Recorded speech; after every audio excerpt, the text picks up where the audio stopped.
Let's talk about how it's outfitted. Let's look over here. We have a bunch of towels and dish rags. We have some pots and a variety of other things down here. Looks like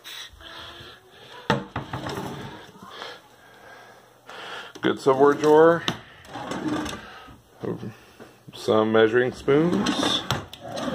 A little bit of Reynolds wrap. Some placemats. Some dish stuff here. And some coffee filters. And little tiny something or other. Let's see down here. Let's take a look. So you do have a knife block and some more kitchen tools in this drawer. Looks like you do have at least 2 cookie sheets and a cutting board. That's nice.